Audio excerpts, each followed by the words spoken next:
Namaste and welcome to this exciting episode of Sattology, debunking mythology. Sattology means science of truth or study of truth. Opposite of that is mythology, which means science or study of fake life or imagination. आज हम लोग एक बहुत ही important issue से बात करने जा रहे हैं. You'll get a lot of insights. देश कपूर जी जुड़ चुके हैं. So let us welcome देश कपूर जी. उनका दृष्टिकोण रिलेटेड नमस्ते। जरूर देखिएगा. नमस्ते. So देश कपूर जी, ये आर्टिकल 370 तो चला गया. सुप्रीम कोर्ट ने भी मोहर लगा दी हम्म। और यूक्रेन रशिया का वॉर भी खत्म सा होता दिख रहा है. थोड़ा वो लोग कोशिश कर रहे हैं इधर उधर करने का, वो भी खत्म हो रहा है. हम्म। इसराइल पैलेस्टाइन का वॉर भी खत्म हो रहा है. अभी हम्म। आगे क्या दिख रहा है आपको? सो लाइक अभी ताइवान का बाकी है। तो लाइक इंडिया में पहले इंडिया की बात कर लेते हैं। हाँ. तो इंडिया में कमाल की बात यह है कि अभी तो लाइक थोड़ा मोदी कैमरे को के। नीचे, थोड़ा कैमरे को नीचे करिए, वो थोड़ा और अच्छा। सेट हो जाएगा बीच में. Perfect perfect. ठीक। ठीक. हाँ. ठीक है। हाँ. है. तो अभी तो लाइक मोदी जी ने अपना पूरा खेल तो खेला नहीं, अभी स्टार्ट ही नहीं किया बैटिंग करना। तो उससे पहले ही इतने खाने चित हो चुका है जो ऑपोजिशन है, इन द सेंस के अभी पीओके पे कोई एक्शन अभी हुआ नहीं है। अभी तो उसका सिर्फ स्टार्ट हुआ है जब अमित जी ने बोला है कि 24 सीट्स वहां डालेंगे। पहला तो वो एक एक्शंस अभी आने बाकी हैं। दूसरा एक्शन जो अभी होना बाकी है, जो मेजर चीज़ है, वो है Jan 24 को श्री राम जन्मभूमि का अ, वो शुरुआत होना, उसका प्राण प्रतिष्ठा और उसका खुलना। तो वो तो अभी बाकी है। जब वो शुरू होगा उसके बाद जो मोदी जी का जो वो है, जो एस्टैब्लिश्ड जो इम्पैक्ट है वो बहुत तगड़ा होगा लोगों पे। तो अभी अभी ये स्टार्ट हुआ है। एंड ये जो एक्शन हुआ है वहाँ, वो साहू जो है कांग्रेस का, जहाँ से 200 या कह रहे हैं ज़्यादा ही करोड़ रुपए कैश में मिल रहे हैं उसके वहाँ पर, और ज्वेलरी के बैग्स मिल रहे हैं। अभी ये भी शुरू हुआ है। तो दैट मीन्स के इन्होंने जो इकट्ठा करके रखा हुआ था धन, जिससे इन्होंने इलेक्शंस वगैरह लड़नी थी और इन्होंने लोगों को खरीदना था, वो भी इनके हाथ से जाता दिखाई दे रहा है। तो मेरे हिसाब से आई थिंक गोइंग फॉरवर्ड, मेरी नज़र में इनका, जो मोदी जी हैं उनका तो अभी पूरा प्रोसेस शुरू हुआ है। और धीरे धीरे और ऐसा नहीं है कि दूसरी साइड चुप बैठेगी, दूसरी साइड भी खुद का काम करती रहेगी। और उन्होंने जो काम जो शुरू करना है वो पहले ऐसे लग रहा था, सबको ऐसे लग रहा था, मुझे भी ऐसे लग रहा था कि लीगल साइड से शुरू करेंगे थ्रू द कोर्ट्स। पर जिस तरह की जजमेंट्स DY चंद्रचूड़ जो CJI है उन्होंने जो दी हैं, वो लगता है कि काफ़ी बैलेंस रही हैं अब तक। तो इसीलिए मुझे ऐसा लगता है कि थोड़ा डर वहाँ से अभी कम है जो पहले था काफ़ी। वो एक चैनल अगर बंद हो रहा है फॉर द ऑपोजिशन, क्योंकि उनका जो हेट्रेड है फॉर इंडिया वो तो बहुत क्लियर है। जैसे उन्होंने जब ये आर्ग्यूमेंट्स चल रही थी कोर्ट के अंदर, जैसे उन्होंने बोला आसाम जो था वो पहले म्यांमार का पार्ट था, जबकि ऐसा था नहीं। वो तो वहाँ उन्होंने टॉर्चर करके, एट्रॉसिटीज करके, उन्होंने थोड़ी देर के लिए उसको रूल किया था, वरना वो हमेशा इंडिया का ही पार्ट रहा है और हिंदू राज्य रहा है हमेशा। तो अगर हम वो चीज़ें देखें जिस तरह की उनकी आर्ग्यूमेंट्स थी और जो अभी भी वो माने नहीं है, तो ये पक्का है कि वो एंटी इंडिया तो हैं, फॉरगेट अबाउट एंटी मोदी। तो उनका, उनके जो एक्शंस हैं वो यहाँ भी रुकने वाले नहीं है। बट थैंकफुली फॉर इंडिया ऐसा है कि एटलीस्ट जो मोदी जी का के जो एक्शंस रहे हैं अब तक, वो और उनका पूरा ट्रियो का जो एक्शन रहा है वो काफ़ी स्ट्रांग रहा है। Amit Shah ji, Doval and Modi. But they have some other means, मतलब वो राइट्स वगैरह कराने की कोशिश करेंगे, वो कुछ लड़ाई झगड़े शुरू करने की कोशिश करेंगे। जो कास्ट का पैंतरा है वो तो विफल हो गया, आगे भी शायद होगा। तो इसलिए as far as India is concerned, I think चीज़ें जो है मेरे को बेटर होने की तरफ नज़र आ रही हैं। हालांकि अभी भी खतरा टला नहीं है, खतरा काफ़ी है। क्योंकि ऐसे सिचुएशन में एक टर्मिनल ऑप्शन भी होता है जो एनिमीज होते हैं उनके पास, और उससे थोड़ा हमें सतर्क रहना चाहिए। तो अ, एक तो वो है, इंडिया की तरफ से तो वो है। और दूसरी तरफ से अगर देखा जाए around the world, you know, सारी वर्ल्ड जो है, पूरी दुनिया इस समय इन्फ्लेशन के चपेट में है, राइट। इंटरेस्टिंगली चाइना के यहाँ डिफ्लेशन है। और चाइना की इकॉनमी बहुत अच्छी नहीं है। मतलब हम कह तो दें कि हाँ चाइना ये कर सकता है, चाइना वो कर सकता है, पर चाइना की खुद की हालत काफ़ी ख़राब है। उनके वहाँ जो यूथ अनएम्प्लॉयमेंट है वो बहुत हाई है। जो उनके रियल एस्टेट की हालत है वो बहुत ख़राब है। बैंक्स पहले से काफ़ी बैंकरप्ट हो चुके हैं। मैन्युफैक्चरिंग में उनके काफ़ी सारी फैक्ट्रीज बंद हो रही हैं। तो अगर पूरा इकोनॉमी देखूं तो वो तीन मेजर सेक्टर्स पे बेस थी: real estate, manufacturing and banking. और ये तीनों मेरी नज़र में हमेशा से ये तीनों पॉन्जी स्कीम रही हैं। मतलब आप, पॉन्जी स्कीम होता है कि आप रियली में अर्न नहीं कर रहे, आप पैसा आता है कहीं से और आप दूसरों जो इन्वेस्टर्स उनको पैसे दे ही जाते हैं। ऐसे ही रहा है हमेशा मैन्युफैक्चरिंग में, क्योंकि उनकी मैन्युफैक्चरिंग चली ही सिर्फ सब्सिडी पे है। अगर गवर्नमेंट ने उनकी सब्सिडी ना दी होती तो इतने सस्ते में वो कभी माल बेच ही नहीं सकते थे। और वो इकोनॉमीज ऑफ स्केल पे कभी खुद का माल बना ही नहीं सकते थे। तो तो जब वो पैसा आना बंद हुआ, जब उसमें ब्रेक लगी, जब सप्लाई चेन्स खराब होनी शुरू हुई, तब उनको भी प्रॉब्लम होनी शुरू हो गई, बिकॉज वो पैसा आ ही नहीं रहा, तो आगे वो सब्सिडी कहाँ से देंगे।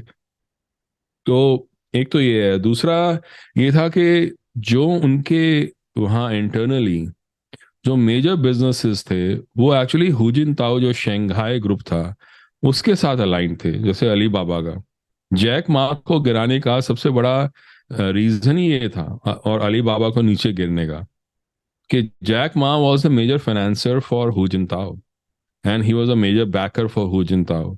तो अगर इंटरनली शी जिनपिंग को अगर कंट्रोल लेना था, तो one of the main thing was that he had to take out all those people who were backing the Shanghai group, which was basically the Hu Jintao group. So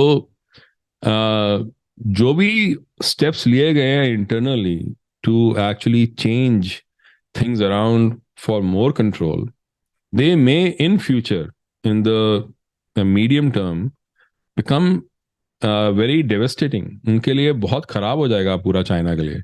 because वहाँ जब ऐसा स्थिति होती है ना, तो वो सिर्फ वो हाँ करने वाले लोग ही आपके आसपास रहते हैं, जो आपको चैलेंज करें, जो आपको सिखाएं कि कोई चीज़ ठीक नहीं हो रही। वो आसपास होते नहीं, तो वो वही चीज़ बोलते हैं जो आपको पसंद आती है। और जब ऐसा होना शुरू हो जाता है, तो जो षड्यंत्र जो पीछे हैं, जो पॉलिटिकल षड्यंत्र होने हैं, वो और बढ़ जाते हैं। उनकी उनकी सोफिस्टिकेशन बढ़ जाती है। बिकॉज ऐसा है, देखो, हम ये लाख कह लें कि जो शी जिनपिंग हैं उनके पास कंट्रोल है, बट कंट्रोल एक्चुअली एक सिस्टम का होता है हमेशा कंट्री में। It is never a person. And and a country like China और से रशिया और even US, the reason why Trump के पीछे पूरा सिस्टम पड़ा है वो सिर्फ यही है, because he was not aligning with the system. Boris Yeltsin, Gorbachev, वो पूरा जो ग्रुप था उसको खत्म करने का, साफ करने का, एंड पुतिन का लाइक मेन आना भी एक सिस्टम का ही एक विक्ट्री थी। उन्हीं का विजय थी ये। तो ऐसे ही जो सिस्टम है वो बहुत स्ट्रांग है। कोई अगर सिस्टम के खिलाफ इतना ज्यादा जाता है तो सिस्टम वापस बैकलैश करता है। मेरे को उस बात का डर है चाइना में, कि चाइना में जिस तरीके से शी जिनपिंग ने इतना तगड़ा कंट्रोल लेने की कोशिश किया, बाकी सबको साफ करने की कोशिश किया at the expense of business even, because Alibaba was not a joke. Like Alibaba was actually a major corporation within China. उसको अगर वो खत्म करने में उसने लाइक वो कुछ ही महीने लगाए, and Jack Ma was out and Alibaba was following, but he didn't care because he wanted to take control. That is why you start taking such decisions which are against your economy but good for you, your control, your ego. जब ऐसा शुरू होना था तो इसलिए मेरे को वहां का डर है कि जब ऐसा, जब इकोनॉमी खराब है, जब आपके के अगेंस्ट षड्यंत्र हो रहे हैं, तो आपके पास क्या ऑप्शन रहता है? आपके पास ऑप्शन यही होता है कि आप एक वॉर शुरू कर दो कहीं बाहर। मेरे को उसी बात का डर है कि ये अपना रास्ता साफ करने के लिए that is what he try to do. जैसे ये बाइडन वगैरह ये सब लोग करते हैं कि यूक्रेन खत्म हुआ तो अब वहां चल पड़ेगा, अब वहां खत्म हुआ कहीं और चल पड़ेगा। That's what he is trying to do. मतलब वो पहले इराक, वो अफगानिस्तान का कुछ किया भी नहीं था, तो इराक में वो घुस गया। इराक में वो बेड़ा गर्क करके फिर उसके बाद फिर वापस आ गया है अफगानिस्तान में। 20 साल हो गए, आज भी वहां पर तालिबान ही है। भाई तुमने किया क्या? अपने 3,000 लोग मरवा दिए अपने बच्चों को, और फिर तुमने हासिल क्या किया अफगानिस्तान में? दिला भी नहीं गया। नहीं, अभी जब आए हॉलीवुड तो हॉलीवुड मूवीज में देखते हैं Iraq war veteran, he is हाँ इराक वॉर वेटरन, मतलब he is hero, big hero है, ऐसा बोलते हैं। और किसी को ये नहीं बताते हैं कि इराक वॉर में जम के पिटे थे अमेरिकन, कितने हाँ, सारे बहुत लोग बुरी मर तरह गए बैठे थे, थे। बहुत हाँ, बुरी तरह पिटे थे। मैं बताऊं, जब अफगानिस्तान को अटैक किया था ना इन्होंने, मुझे दूसरे हफ्ते में समझ में आ गया कि it was all farce, and I tell you how. Because Hindustan Times में एक आर्टिकल आया था that they had given a free air passage to Pakistan for 4 to 5 nights, where Pakistan Air Force took out people. वो उनका ये argument थी कि हमारे ब्रिगेडियर, हमारे आर्मी के लोग तालिबान के साथ लड़ रहे थे, तो इसलिए उनको निकालना जरूरी है before you start attacking them. और यूएस जो एस्टेब्लिशमेंट है, as foolish as it always was, they allowed it. उन्होंने कुंदूज से, उसको कहते हैं कुंदूज एयरलिफ्ट, कुंदूज से उन्होंने कम से कम 5,000 से 8,000 लोग वहां से निकाले थे उन 4-5 दिनों में। क्या गारंटी है कि उसमें ओसामा बिन लादेन नहीं था? हाउ इज इट पॉसिबल कि वो जब अफगानिस्तान जब रूल कर रहे थे ये तालिबान लोग, वो तो गली गली में होंगे ना, क्योंकि एक औरत बाहर निकलती थी बिना बुरके के या वो बिना कवर किए तो उसको गोली मारते थे। तो हर गली में जब तालिबान थे, तो बाद में उन्होंने तालिबान को पकड़ा क्यों नहीं कहीं पर? कितने तालिबान वहां पकड़े गए कि वो बहुत बड़े बड़े लीडर्स वहां पकड़े गए, सारे सारे पाकिस्तान में थे। कैसे? क्योंकि वो कुंदूज एयरलिफ्ट में सबको उठा के ले गए थे वो। तो उन्होंने इतने सारे तालिबान अलकायदा के लोगों को अगर पाकिस्तान भेज दिया, और फिर उसके बाद वही लोग वापस आके इनके खुद के मिलिट्री को, आर्मी को और उनको मेरीन्स को मार रहे थे, तो बेवकूफी किसकी है? तो ये कर क्या रहे थे? इनके डिसीजन क्या था कि हम खुद अपने बच्चों को तालिबान और अलकायदा से मरवाने भेजेंगे, जब हमने खुद उनको वहां से बचने का रास्ता दिखा दिया। तो basically, these guys, I feel very sad for the American army folks and people in the military, because they are just cannon fodder. उनको सिर्फ वो है, उसमें वो शूटिंग में एक बतख ऊपर फेंकते हैं, उसको मारते हैं, वो जो बर्ड होती है, बस वैसे रखा हुआ है इन्होंने। ये ये पीछे से पहले पूरा सेटअप कर लेते हैं। अभी अभी यही तो हुआ है। अभी तालिबान में भी उन्होंने वो ऐसे ही सोचा था। It is to the credit of India कि in such a short time, इतने कम समय में तालिबान को 180 डिग्री टर्न करा के वो पाकिस्तान के खिलाफ उनको कर दिया है। Now Pakistan is afraid of the western border more than the eastern border. Correct. ये मतलब कोई सोच नहीं सक रहा कि कितनी बड़ी डिप्लोमेटिक विन है ये। मतलब क्या कुछ किया होगा उन्होंने इसके लिए, क्योंकि हमेशा से India was always against Taliban, Taliban was always against India, India was always with northern alliance. वो जो लाइक लाइक वहाँ के वो अमरुल्ला साले जो हैं, जो वहाँ से निकल के अल्टीमेटली आई थिंक ताजिकिस्तान या कजाकिस्तान या वहाँ के ही चले गए थे, राइट? तो अहमद शाह मसूद के साथ थी हमेशा इंडिया, पर इन्होंने कंप्लीट टर्न अराउंड करके उनके खिलाफ उनको कर दिया। That is a big win. और अमरुल्ला के बारे में तो किसी को मालूम नहीं है, साले अमरुल्ला साले है किधर। हाँ, वो मालूम नहीं है, बट मेरे हिसाब से वो उस समय वहीं कजाकिस्तान या ताजिकिस्तान में कहीं पर होंगे। आई कहीं एम भी। प्रीटी श्योर ऐसी किसी जगह पे वहाँ होंगे। एंड ही ही ट्वीट्स कभी उनके, वो उनके एक्स के, ट्विटर या एक्स का जो भी है उसके पोस्ट वगैरह आप कभी देखो, like it is an education in itself, it's worth reading. अच्छा, इस अमेरिकन ना पॉलिटिक्स में हम लोग देख रहे हैं, विवेक रामास्वामी ने धो दिया, सबको धो दिया उसमें। और क्रिस क्रिस्टी को भी अच्छा जवाब दिया। और शायद अपने इंडियन ओरिजिन लोग हैं, इंडियन अमेरिकन या जो एक्सपैट्रिएट जो रहते हैं। एंड हम लोग को एक कंफ्यूजन ये हो रहा है कि क्या, हम लोग इससे बहुत डिस्कशन भी कर चुके हैं लाइव हम्म। फाइव के शो में, लेकिन ये जो जो जियो पॉलिटिक्स चेंज हो रही है, क्या उसका इम्पैक्ट अमेरिकन इलेक्शंस पे होगा? क्योंकि अमेरिका को अभी एक ही कंट्री बचा सकता है, वो इंडिया। लेकिन अमेरिकन एस्टेब्लिशमेंट तो गेम खेलने में लगा हुआ है, पन्नू के ऊपर गेम चल रहे हैं उसके। और उल्टा सीधा अभी एक प्रेस रिपोर्ट भी आई है जिसको सारे इंडिया के लेफ्टिस्ट मीडिया ने पिकअप किया है। और एक दिन में वो अच्छा हुआ कि आर्टिकल 370 दिन ही पिकअप किया, कि अभी कोई पढ़ नहीं पाया उसको, किसी को रिएक्ट करने का मौका नहीं मिला। तो no, it's gone unnoticed now. So और हम्म। सो सी, और मिनिस्ट्री ऑफ एक्सटर्नल अफेयर्स भी, वो अरिंदम जो भी थे वहां पे, he was laughing at it. उसने बोला ये तो फेक न्यूज है, इंटरसेप्ट ने उठाया तो फेक न्यूज है। So the credibility of all these American actions, कोई भी एजेंसीज है, अभी हम लोग तो कुछ हम्म। बोल नहीं सकते बिकॉज ये सब हम लोग के माए बाप हैं इधर। लेकिन but the credibility is seriously at stake पूरे दुनिया में। और इंडियंस को तो दिख गया है कि एक अमेरिका एक बनाना रिपब्लिक है।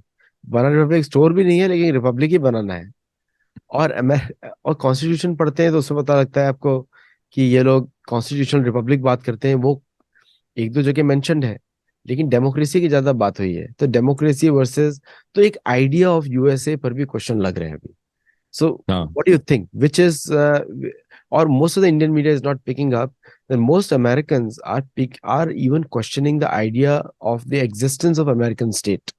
वो बात अलग ही कॉलोनी है। तो now they are hmm. turning back to UK for validation. ऐसा मुझे लग रहा है। What do you see? या सी, पहले बात करते हैं विवेक रामास्वामी। सो विवेक रामास्वामी का अगर मैं देखूं तो I had in one of my newsletter I had said के जो विवेक रामास्वामी की जो थर्ड डिबेट में जो ओपनिंग थी, that in my view will go down in the history of American democracy as the turning point, whether कोई recognise करे या ना करे। एंड मैं ये क्यों कह रहा हूँ, मैं इसलिए कह रहा हूँ क्योंकि अगर हम देखें पहले ऐसा था कि डेमोक्रेटिक पार्टी और रिपब्लिकन पार्टी इन दोनों का एक डिवीजन था इस कंट्री में। ऐसे हम सब मानते थे कि जो डेमोक्रेट्स हैं वो रिपब्लिकन नहीं है, जो रिपब्लिकन है वो डेमोक्रेट्स नहीं है। पर पिछले कुछ सालों से बहुत सारे रिपब्लिकन्स स्पेशली आफ्टर ट्रम्प ये समझना शुरू हो गए थे कि with in the Republican establishment also things were different. वो रिपब्लिकन एस्टैब्लिशमेंट कुछ बोल नहीं रही थी, but they were actually going against Trump in their own way. Specially ये क्रिस क्रिस्टी वगैरह, जब जब उनको थोड़ा भी मौका मिला, मिट रोमनी ऑब्वियसली। तो ये पिछले एक दो सालों में ऐसा हुआ है कि these guys have come out very openly, specially Chris Christie. Now Vivek Ramaswamy ने उसमें बड़ी क्लियरली ये चीज बाहर लेके आया कि पहले तो लाइक मीडिया का जो रोल है वो तो बहुत ही क्लियर था। देन ही सेड के that you are actually holding the debate with the leftist media as the anchor. That shows that you are off. You have no alignment with the entire base at all, first of all. Second, you've been losing. And like that was very like interesting. He actually differentiated between Republicans and the Republican establishment. That is the first time I have seen that anybody has actually done that. Very, very clearly, very overtly, and in a very outstanding manner. तो वहां से मेरे नजर में there were two divisions between those who are trying to dismantle or trying to raise their voice against the deep state and deep state itself. Because अगर हम Trump और रामास्वामी को देखें, then these two guys are the ones who are raising the voice against the deep state. Everybody else is the deep state. That is something that came out very, very clearly. That पहले ये बात निकली नहीं थी पूरी तरह से. उसके बाद से अगर आप देखो, जो एस्टैब्लिशमेंट कोशिश कर रही है, जिस तरह से इस बार क्रिस्टी एंड निकी हेली दोनों मिलके उसके खिलाफ जा रहे थे, विवेक रामास्वामी के, ये तो बहुत क्लियर था कि, और यही नहीं कि वो उसके खिलाफ जा रहे थे, पीछे से जो ऑडियंस था वो भी उन्होंने वैसा ही वहां इकट्ठा कर रखा था कि जो जब भी विवेक रामास्वामी निकी हेली के बारे में कुछ बोलता था, पीछे से बूज आते थे, which is unprecedented. And like what that really meant was के, और उसके बाद वो जब खत्म हुई डिबेट, मेरा एक काम होता है कि मैं ट्विटर पे कमेंट्स देखता हूँ, यूट्यूब पे डिफरेंट लोग जो हैं, ब्लैक्स एंड वाइट, दोनों तरह के जो इन्फ्लुएंसर्स जो हैं यूट्यूब पे, जो यूट्यूबर्स हैं, वो रिव्यू करते हैं वो डिबेट में जो कुछ हुआ और क्या क्या हुआ, कैसे हुआ. तो मैं वहां जाके उनके कमेंट्स पढ़ता हूँ जो लोगों के हैं. Almost 100% they were backing Vivek as if they are going to vote for him. There are people who have said we used to be Democrats. Now we are moving just to vote for Vivek. We used to be Republicans, but all the time, and like some people even said कि मैं सोच रहा था कि मैं Trump को करूंगा, but now I'll vote for Vivek. What I'm trying to say is, अगर हम ऊपर देखें, अगर मेन स्ट्रीम मीडिया देखें और उसके वर्सेस अगर हम बाकियों के कमेंट्स देखें, तो पता चलेगा जो दे आर नॉट, जो नॉर्मल ले पीपल हैं, जो रिपब्लिकन बेस है, it is in a different world all together versus the Republican establishment. There is a big deep divide that the establishment is not understanding. ये जो divide है, this is no longer between Democrats and Republicans. Now it is changing, and this divide will become even deeper and very pronounced in the coming election. Coming election में अगर civil war जैसी situation ना हुई, भगवान ना करे हो, पर अगर ना हुई तो मुझे बहुत हैरानी होगी, बिकॉज डिवाइड इतना डीप है. मैं ये नहीं कह रहा कि हो, मैं ये कह रहा हूं कि आसार इतने स्ट्रांग हैं, बिकॉज जो डाइस इन्होंने फेंकी है, वो डाइस और कुछ करेगी नहीं सिवाय इसके. इतना डीप इनका वो डिविजन है यहाँ पर. इसलिए लोग अब वहां पर यूरोप में जो है, यूरोप में उनकी अपनी जो प्रॉब्लम्स चल रही हैं वो हैं उनकी जो, सी when we look at the democracy, now people are questioning democracy because democracy itself has failed people. Because जो democracy जो है यहाँ पर US की, that has been hijacked by a few people because it's very easy. Because पहले तो electoral college की वजह से मैं मानता नहीं कि यूएस एक डेमोक्रेसी है. आई थिंक उन्होंने एक डेमोक्रेसी के चाहते तो डेमोक्रेसी थे, democratic republic, but they also wanted a fail safe, so they wanted to have the electoral college because they did not trust this individual voter. If they had trusted, they would have never created electoral college. अब उन्होंने electoral college बनाया और वो सब किया, तब भी मेरे को वो नहीं था कि ये पूरी तरह से डेमोक्रेसी है. That's one thing.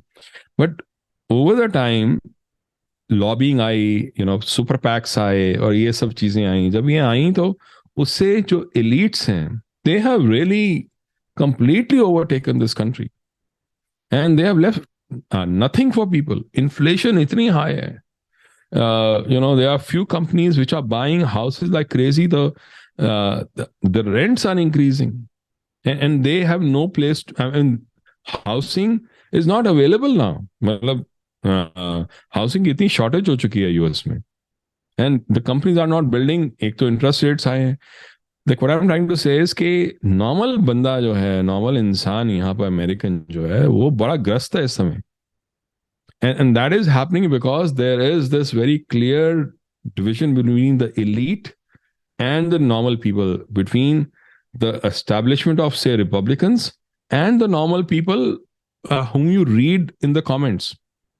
So, अगर मैं ये देखूं, अगर एंड अगर मैं दूसरी तरफ यूरोप को देखूं, यूरोप में भी ऐसा ही हो रहा है. यूरोप में भी अगर आप ध्यान से देखें तो जो यूरोपियन यूनियन है, जो उनकी कमीशन जो वहां पर है, they they have no linkage with the normal people at all. The people in the countries. Hungary and Poland are the only two countries which went against the dictates of welcoming the immigrant, the refugees. उन्होंने मना किया. European Union went against them to put sanctions and all those things to ensure कि उनको वहां से बाहर फेंके. उसका नतीजा ये हुआ है कि people within Europe now are very, very clear कि their entire existence is at stake, and that is why you see Geert Wilders जो है वहाँ डच जो अब नए वो कह रहे हैं कि डच प्राइम मिनिस्टर बन जाएंगे, आई थिंक, या बन गए हैं. Things will change. Things will change in every country because everyone can, likes to have some support, some survival thing. And if these kind of things keep going on, अगर यही चलता रहा, तो मैं ये मानता हूं कि जो नेक्स्ट जो कहते हैं ना वर्ल्ड वॉर जो होगी, वो that will happen on the streets, of Europe. Because जैसे फ्रांस में हुआ था, ये वो सिर्फ फ्रांस में नहीं होता, वो एक्चुअली बेल्जियम में भी हुआ, फिर उसके बाद स्विट्जरलैंड में भी हुआ for the first time, and they had to send tanks which nobody covered. Very very few Twitter handles actually covered that. We will see things get so bad because there is no other option. उनकी economies का बाजा बज रहा है. There is no way out for them, and their entire population is being overwhelmed with this new thing that is coming in. जो refugees आ रहे हैं, जो illegals आ रहे हैं, अगर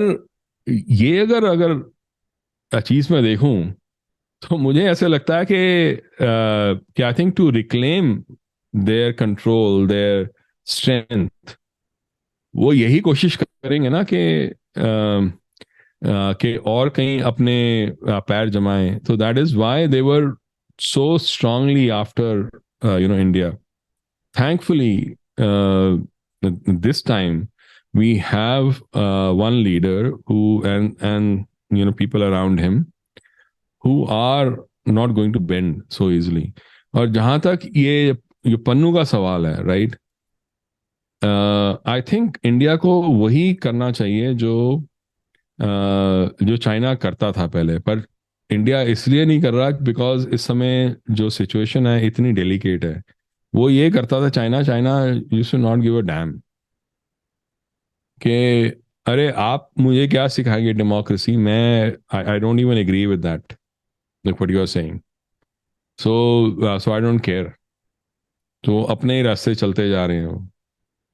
तो वो इसीलिए क्योंकि अगर देखें दो अलग अलग अगर कैंप्स देखें, अमेरिका और वेस्ट का कैंप जो है, और चाइना और उसके साथ रशिया का कैंप जो है, अगर मैं चाइना का कैंप देखूं, मुझे इंक्रीजिंगली अब लगने लगा है कि somewhere despite all the rhetoric that goes on at the top, I think specially with like what is going on, जब वो शी जिनपिंग आए San Francisco and all that, ऐसा मुझे लग रहा है कि अंडरलाइंग जो रियल जो इक्वेशन है वो थोड़ी डिफरेंट है from what is given to the public consumption. और इसका सबसे ज्यादा जो डर है ना, जो फियर है, वो रशिया को होना चाहिए, not like any other country. Because अगर अंडरलाइंग रियलिटी अगर ये है कि China is align with like US covertly, and China overtly is showing that it is actually in bed with Russia, then I think like Russia is a loser, not any other country. So I think over the years, like over the next few months, sorry, हम देखेंगे कि चीज़ें उस तरीके से change होंगी कि things तो है वो थोड़ी ज़्यादा क्लियर होंगी। ये ताइवान में अगर अटैक करता है शी जिनपिंग, तब उस समय यूएस का जो रियल एक्शन है वो देखने वाला होना चाहिए। बिकॉज अगर हम देखें, वहाँ जब इंडिया पाकिस्तान की वॉर हुई थी तब उन्होंने 1971 में, तो उन्होंने शिप्स तो भेजी थी पर किया कुछ नहीं था। ये शिप्स अभी भेज रहे हैं पर करेंगे अगर कुछ नहीं, तो that means that they are like underlying they are aligned. Actually, even against the Houthis, they threw the missiles on them. Excuse me. तो मिसाइल फेंका, and somehow they missed by 5 kilometers, 3 kilometers. But the sheer guts कि American ship के ऊपर missile फेंकना, and that hmm. an aircraft carrier, which is a carrier battle group, उसके पास already 20-25 ships हैं side में पूरे, it's hmm. Not alone, destroyers हैं और वो भी। तो ये सारा तामझाम होने के बाद भी इतना हिम्मत उधर से होना और अमेरिका का रिएक्ट नहीं करना। रिएक्ट किया हम्म। उन्होंने, इजरायली प्लेन से रिएक्ट किया, फिर बाद में एक और न्यूज आई थी। बट अगर हम यूएस के अंदर देखते हैं, यूएस के अंदर नाउ दी हार्वर्ड डायलॉग जो चल रहा है, जो सारे आईवी लीग, वैसे आईवी का मतलब ही होता है खुजली वाला प्लांट, तो ये आईवी लीग है। यहाँ पे किसी ना किसी तरह की खुजली मचती रहती है।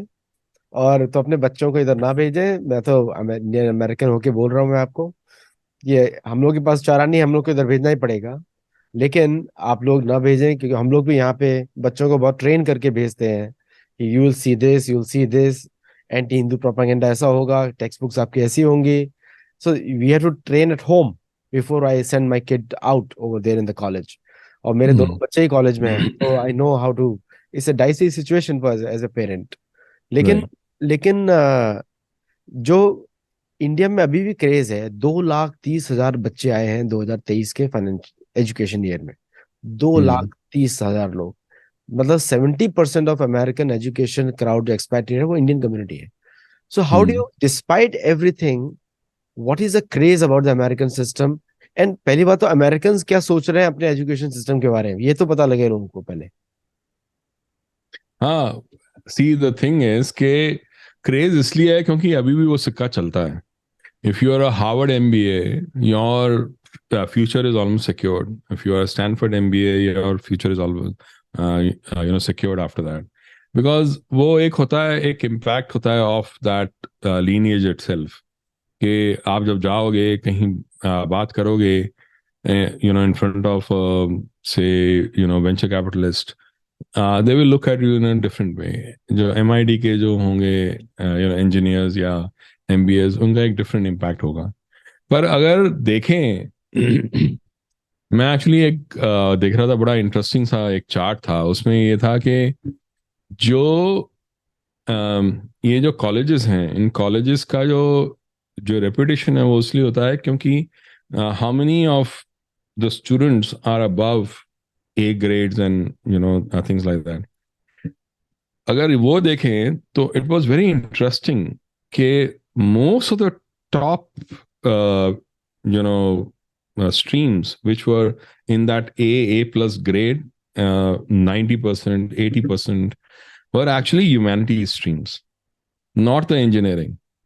Actually, जो engineering streams see like mathematics and physics, they were much lower, which is very interesting because वहां ज्यादा परसेंटेज आनी चाहिए पर वहां कम आती थी क्योंकि प्रोफेसर जो हैं, और इनफैक्ट एक कोट भी था वहां पर, और कई लोगों ने कमेंट किया कि बहुत सारे प्रोफेसर जो ह्यूमैनिटीज और सोशल साइंसेज में थे, उन्होंने बोला भी है कि अगर अगर हम ये ज्यादा नहीं देंगे इनको ग्रेड्स, लोगों को, बच्चों को, So maybe the funding will actually go away for this thing, and the reputation will actually come down because इनकी reputation build ही actually social sciences और humanities के courses से हुई है.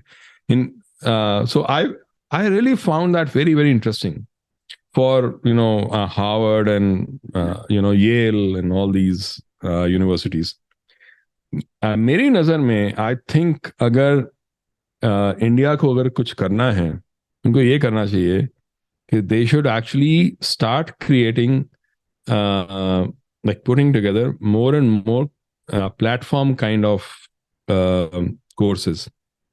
जैसे फॉर एग्जांपल अगर EDX में अगर आप जाओ या कुर्सेरा में जाओ तो you can do an entire MBA, entire engineering sitting there online. Computers का especially. Unless and unless आपको lab में जाना पड़े, that's a different thing. But you can actually get a degree, whether it's bachelor's or master's, just by online studying. You don't have to go there. Now, what people should do is, what India and other countries should do is take professors and take specific topics and courses joined together from different universities and put it together as one course, so that किसी भी एक university का जोर ना रहे, but that still looks like an Ivy League kind of a course, because उनका वो तो है, उनका वर्चस्व तो है, उससे तो आप डिनाई कर ही नहीं सकते unless and until जो see the thing is अब शिकागो जो है वहाँ सबसे ज्यादा इकोनॉमिक्स के और फाइनेंस के नोबेल प्राइजेस आए हैं. वहाँ के वन ऑफ द प्रोफेसर्स, हम सब उनको बहुत अच्छे से जानते हैं, रघुराम राजन. अगर मैं 4-5 चिंपैंजीज को अगर बैठा दूं, उनको बोलूं कि आप वो किसी एक नंबर पे डालो अपना हाथ, शायद उनकी प्रेडिक्शन जो है रघुराम राजन से बेटर होगी. Right? So, like, what I'm trying to say is that guy is so out of whack. मतलब इतना ज्यादा वो कोई भी उसको वो कुछ करता, बट वो he teaches the Chicago MBAs, the Chicago economists, because he's a professor there. So what I'm trying to say is मैं तो एक पब्लिक सेफ्टी का अनाउंसमेंट करूंगा, अमेरिका से इकोनॉमिक्स मत सीखना, क्योंकि यहाँ पे हर 8 साल में इकोनॉमी तबाह हो जाती है. पूरी तरह अपना अर्थशास्त्र सीखो एंड ट्रेडिशनल अकाउंटिंग सीखो. राइट. तो उनके वहां कितने नोबेल प्राइजेस आए हैं. कमाल की बात यह है कि IIT से कोई आया ही नहीं अब तक. IIS, Indian institute of science से कोई नोबेल प्राइज नहीं किसी को मिला, बिकॉज ये एक तरह का गेम है, game of creating halos around like different universities and different colleges and all those things. ये एक तरह का गेम है जो चलता है बिटवीन, मैं इसको कहता हूं, it's the righteousness framework of power.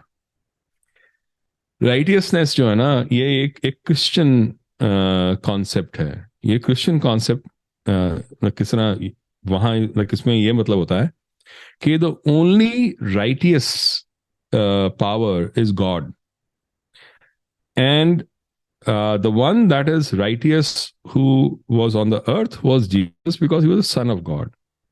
Now righteousness का मतलब ये होता है such a power is morally and like morally correct and justified in whatever they are saying. No matter what they say, they are morally correct and justified.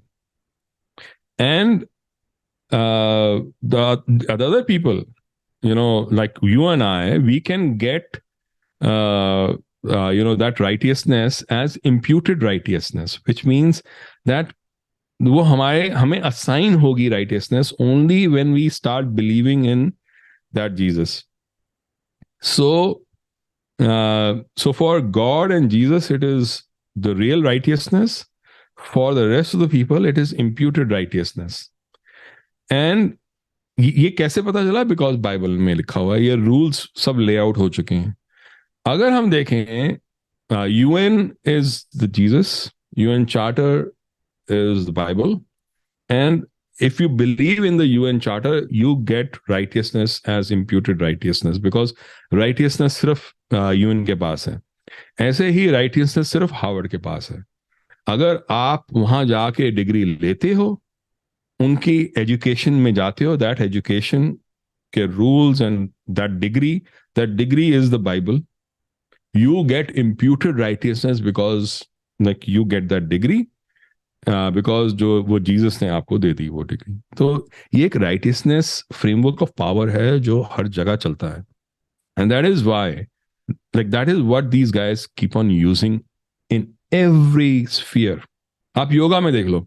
Yoga में there are like body is created for yoga which gives certificate to yoga teachers. Only then you can be Yoga go Alliance. around Yoga and apply. Alliance. Yeah, yoga alliance. And that is how you can get a job as a yoga teacher, because अगर वो certificate नहीं है आपका वहां से, तो आपको कोई एंटरटेन नहीं करेगा. Because yoga alliance is the Jesus and their certification is the Bible, and बस you get imputed righteousness. उन्होंने मतलब किस तरह से चोरी कर रहे हैं. So we have to understand how this whole game works. तो बेसिकली हमें अगर उनसे आगे बढ़ना है तो हमें खुद उनसे बड़ा, उनसे स्ट्रांग एक जीसस तैयार करना पड़ेगा, उसकी एक बाइबल तैयार करनी पड़ेगी, और फिर हमें वो फ्रेमवर्क में ही लाइक उनको हराना पड़ेगा. और कोई तरीका है नहीं. Because see, the thing is, if we if you have to bring down this farce which is going on about Ivy League colleges scratching each other's backs, वो नोबेल प्राइज का पूरी जो कमेटी है वो भी साथ में मिली हुई है, और ये सब चीजें जो आपस में एक दूसरे को बढ़ाती रहती हैं, because the righteousness framework of power is going on. अगर हमें उसको वो खत्म करना है, हमें दो चीजें चाहिए. One, we need scale. If we do not have scale, we cannot win. And second, like we need to have that credibility, that we build, because बहुत बड़ा होना वो इम्पोर्टेंट नहीं है, बहुत बड़ा तो रशिया भी था. क्रेडिबिलिटी होनी भी इम्पोर्टेंट है, और वो क्रेडिबिलिटी तब होगी जब क्वालिटी होगी. And that is the only way to actually like get things done. So हमें अगर उनसे compete करना है तो बहुत बड़ी universities where almost all the global, because see in university आते कौन है, चाइना से आते हैं, अफ्रीका से आते हैं, साउथ अमेरिका से आते हैं, एशिया से आते हैं लोग. अगर वो सारे लोग अगर इंडिया जाना शुरू कर दें किसी एजुकेशन के लिए, things change. no, suddenly they have replaced Nalanda with these Ivy League schools. Ivy नाम भी बड़ा अच्छा रखा है, खुजली वाला प्लांट. आईवी आईवी टच कर गया होगा, खुजली मचा रहे राइट. हैं. तो सही कहा. इंडिया में कुछ आईवी लीग के अगेंस्ट कुछ और होना चाहिए कि लाइक समथिंग. बट एक चीज मैं देखता हूँ, इंडियन इतने अच्छे स्कॉलर्स हैं इंडिया में. Like whenever I went there, I am just impressed with the kind of books India comes out with, the kind of books we publish, the quality of the narrative, the quality of writing, सब कुछ अच्छा है. And in fact, some of the best Indian American authors, including yours truly, यहाँ पर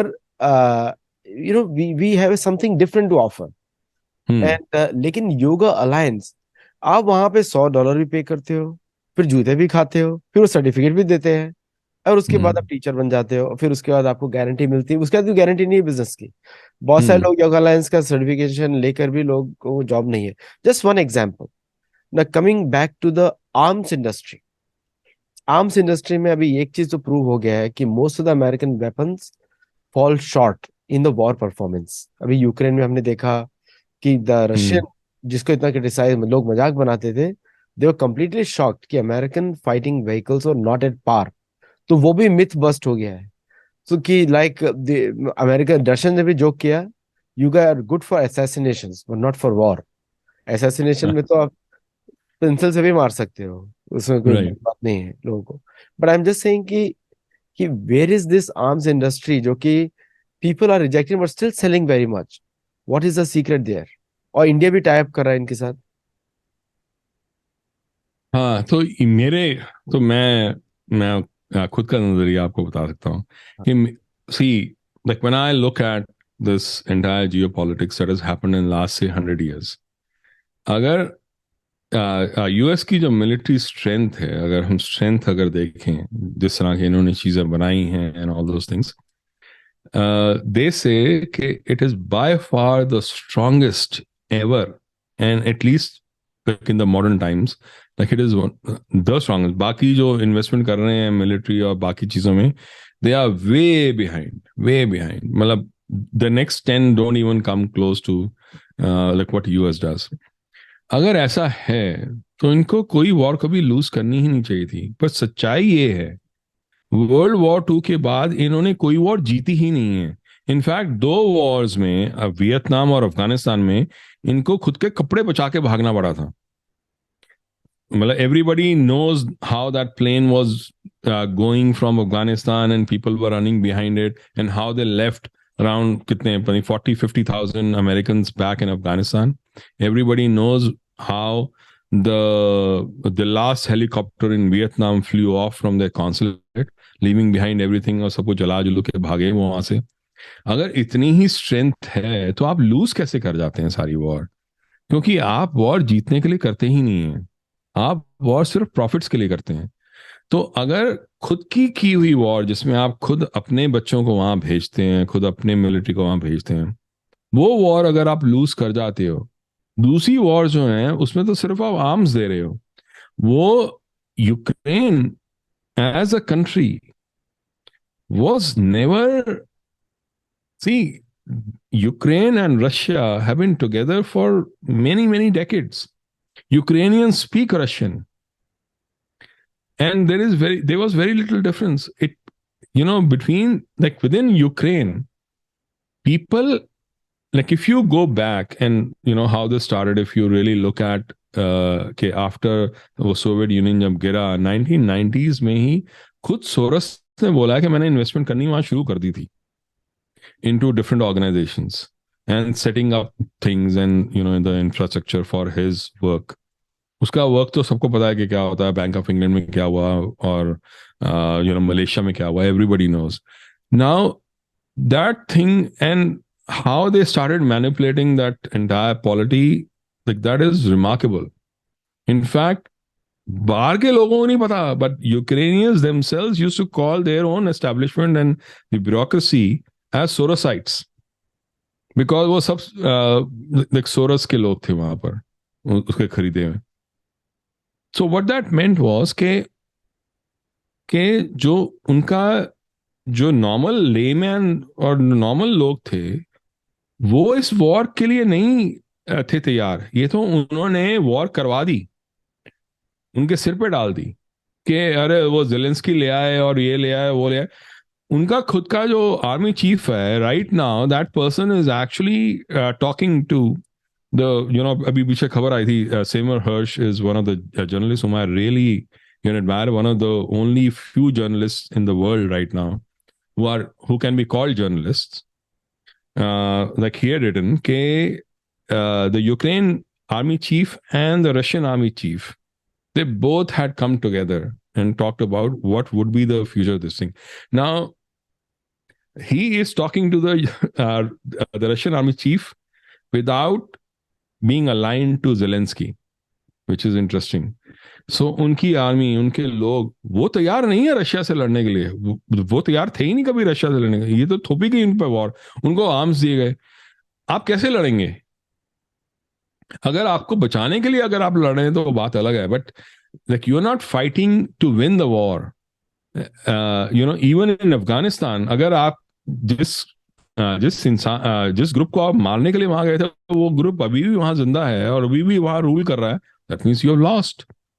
अगर आपने खुद अपने लोग भेजे, आप फिर भी लूज कर गए, तो उसका मतलब है कि see there is a difference between a person जो अपने देश के लिए लड़ता है और जो प्रॉफिट के लिए लड़ता है। उन दोनों में फर्क होता है, बहुत फर्क होता है। मैं अक्सर ये सोचता हूं कि इंडिया के जो आर्मी के लोग हैं, जो हमारे जो मिलिट्री में और नेवी वगैरह में, स्पेशली मिलिट्री में, वो तो सालों साल एंटी टेररिस्ट वो बैटल्स में रहे हैं। वो उन स्टेशन पे रहते हैं, अरुणाचल में, कश्मीर में, and all those places, how is it that they don't return back with PTSDs? How is it that they don't have all these complications that that most of the American like veterans have? Because वो खुद की मिट्टी के लिए लड़ रहे हैं, ये अपनी मिट्टी के लिए लड़ने नहीं जा रहे। ये एक ऐसे इंसान को मारते हैं जो इंसान लाइक इनोसेंट होता है। और जब ये ट्रॉमा होता है ना of killing an like innocent person who is not even trying to harm you, उसका कोई मतलब ही नहीं है आपके साथ, आप उसको जाकर मार रहे हो, पूरी उसकी पूरा खानदान आपने साफ कर दिया। when you start doing all those kind of things, there is an obvious impact and trauma that you carry throughout your life. That has been, in my view, the major difference.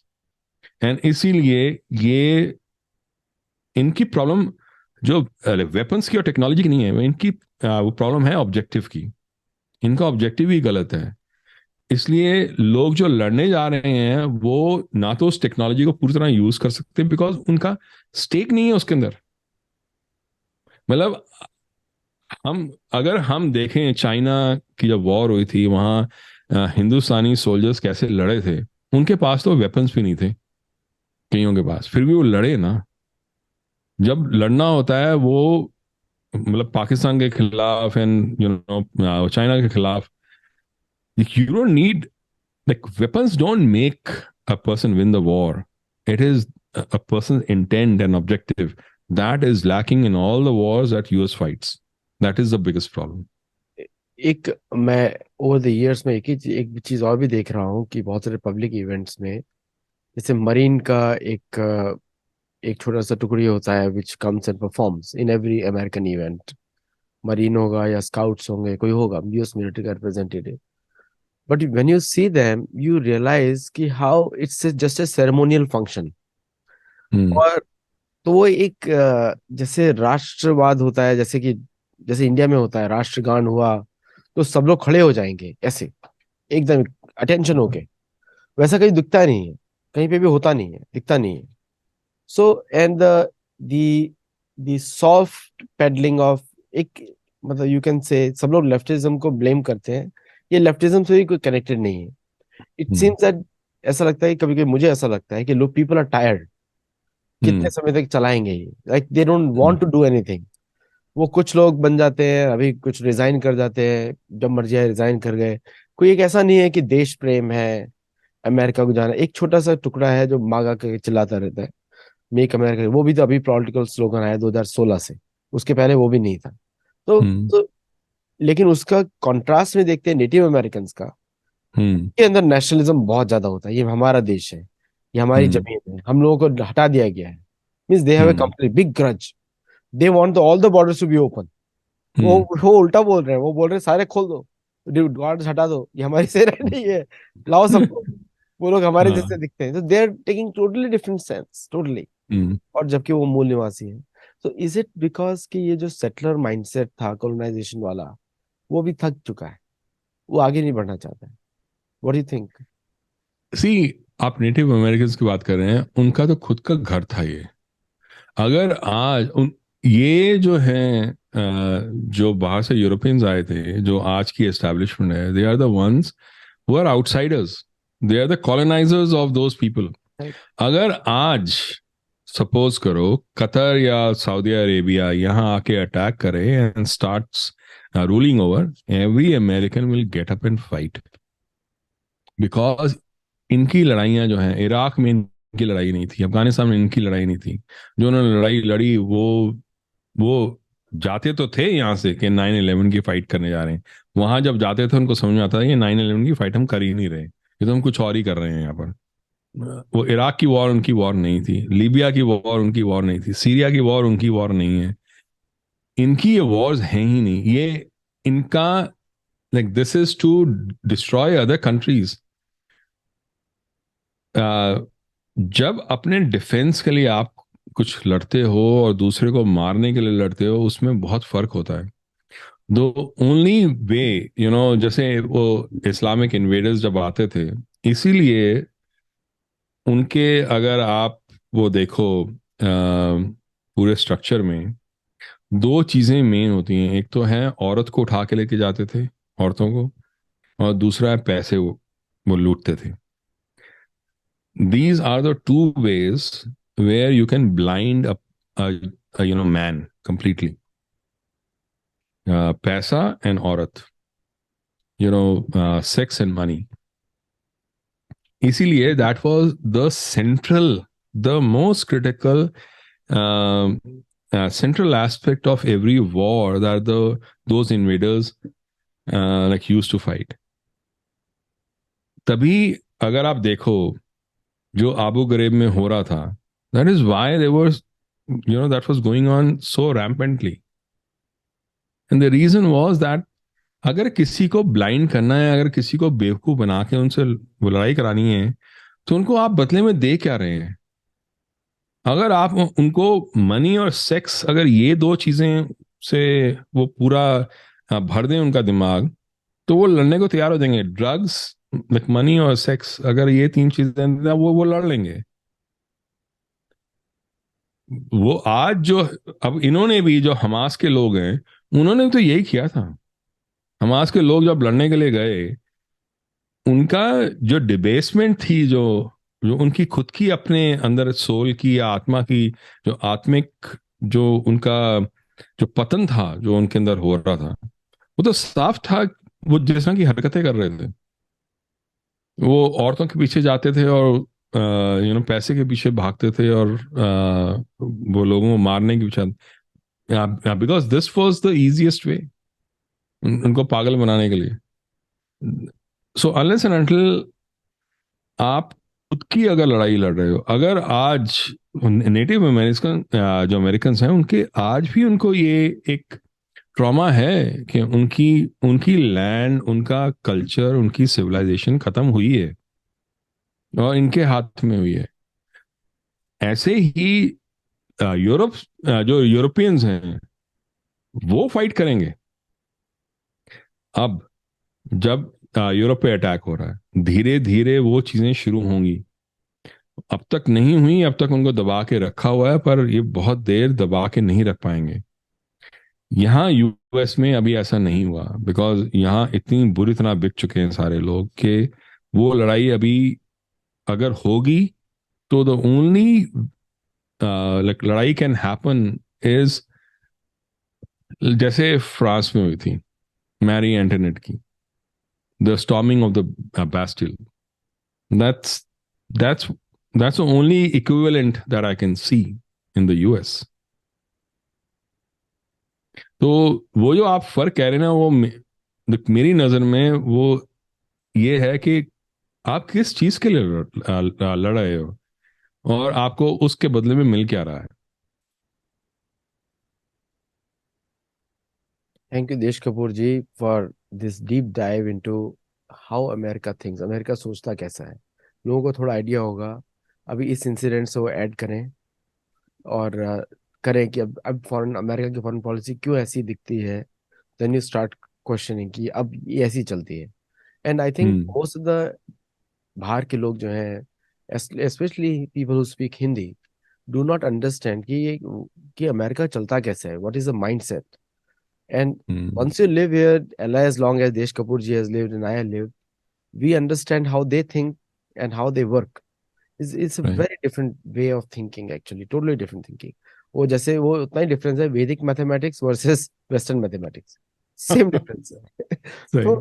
वो वैदिक mathematics में आप you can do big calculations in multiple tasking way. इधर से इधर add किया, हम्म। इसको इधर से ऐड किया, वो कर दिया तो हो गया 625 हो गया, like that you add it over there. लेकिन यहाँ पे टोटली डिफरेंट चलता है। यहाँ पे people are not thinking long term, और एक जस्टिस के लिए नहीं देख रहे हैं वो, एक शॉर्ट टर्म प्रॉफिट के लिए देख रहे हैं। हम्म। और लेकिन ट्रांजैक्शनल फॉरेन पॉलिसी का जवाब ट्रांजैक्शनल फॉरेन पॉलिसी नहीं हो सकता, but it can be for them only, कि इनके साथ आप हम्म। कर सकते हैं। लेकिन ये लोग फिर उसके बाद जो जो गुंडागर्दी वाला रूप आता है ना, कि बुली, इधर से मिसाइल लगा देंगे, आपको हम ये सैंक्शन कर देंगे, वो सैंक्शन कर देंगे, ये नहीं करोगे तो, वो वाला तरह का जो आता है, वो that is also part of the trade tactics. लोगों को सीखना राइट। पड़ेगा। कि इधर से सैंक्शन लगेगा, इधर से लोन नहीं मिलेगा।